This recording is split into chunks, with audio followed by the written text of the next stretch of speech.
Hi, I'm Paige, or Novice Cosplay, and this is my cosplay revamp series where I take an old cosplay that I made and fix it up a bit.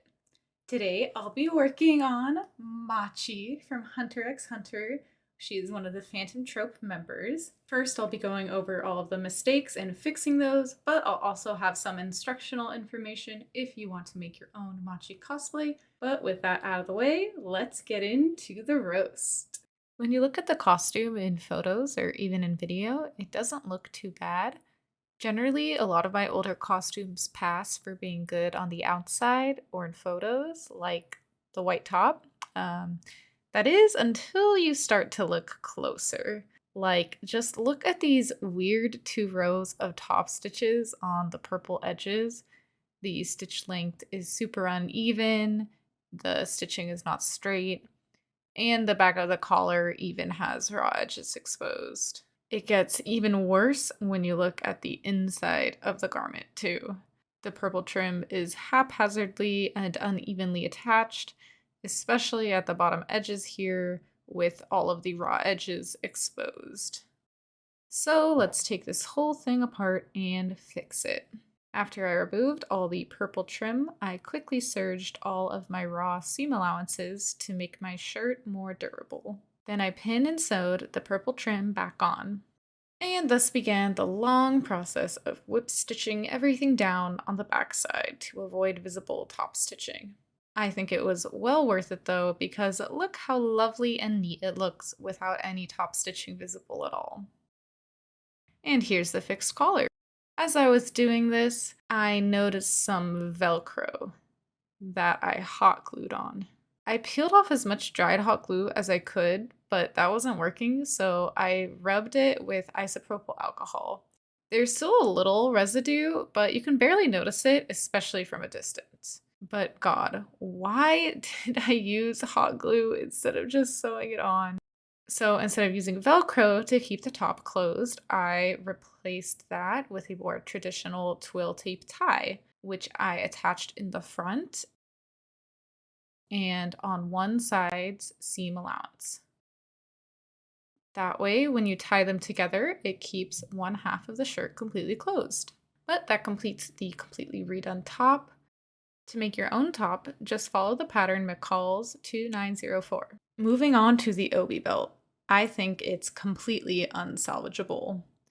First off, I used an invisible zipper, which I didn't even attach well, and this makes it nearly impossible to get on and off. The belt itself is also way too wide. Obi belts are traditionally 6 inches wide, and the belt tails are just sloppy. Look at the wrinkles and the not crisp points. So, since I'm redoing it from scratch, I'll give you a step-by-step guide on how to make a faux obi belt on your own. I got a new fabric which has a much more interesting texture and will help add some visual interest to the otherwise simple and flat character design. You can either draft your own pattern or use the free one I made and linked below. Anyways, cut everything out and attach iron-on interfacing to the front and back pieces of the obi belt. Here's with versus without interfacing. It makes a really big difference. Next, let's work on the belt tails. Grab the upper and lower sections and pin them together at the center and sew. Don't forget to press the seams. Then take those and pin the 2 sides together, wrong sides facing out. Sew around all of the edges but the top edge. Now we need to work on the structure that will help them defy the laws of gravity. This is optional and you can skip this. Grab some wire. I recommend something a bit stronger than mine, like steel wire, not aluminum. Back over to your belt tail. Sew another row of stitches on your seam allowance a few millimeters away to act as a channel. Trim the excess fabric at the point and flip the whole thing right side out. Ooh yeah, check out those blessed seams. Next, insert the wire into the channel created. At the end, to prevent it from slipping out, turn it to a 90-degree angle. I stitched that excess wire down with a wide zigzag stitch going over it. Once your 2 bow tails are ready, we can move on. Grab one bow tail and the interfaced belt pieces. Mark the seam allowance and place the bow tail sandwiched in between the main belt pieces. Pin those down and sew, attaching all 3 pieces together. It'll almost look as if the bow tail is one piece with the belt now. On the lining, sew one side seam together.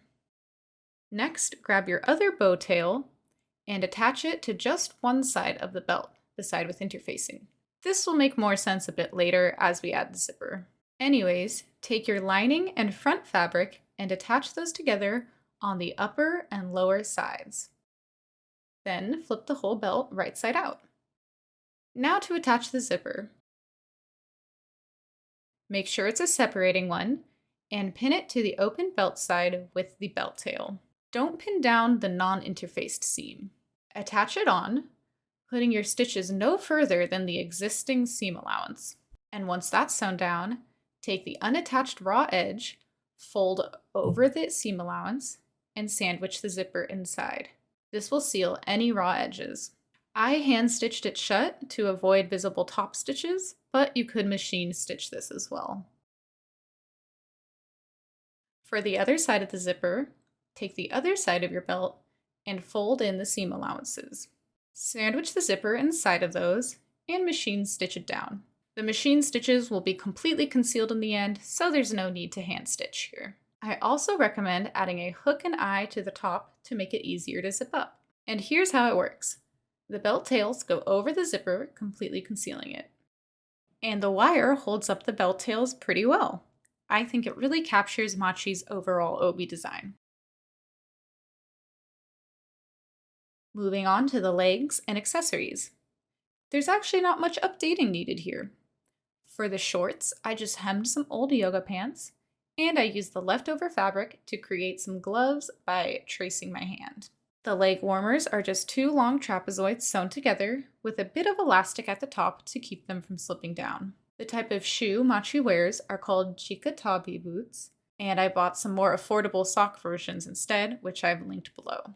For the yellow tie, I decided to remove the ugly top stitching and to just have the single seam in the back. A nice press with the iron gives it a polished look. It didn't look too bad before, but this is much better.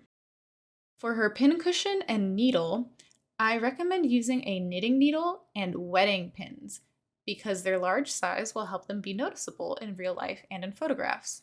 For example, look at my new larger wedding-sized pins versus my standard pins, which you can barely see. Knitting needles are usually plastic, so you might have to paint it silver like I did. Now that it's all done, let's see how it turned out. Cue the beauty shots.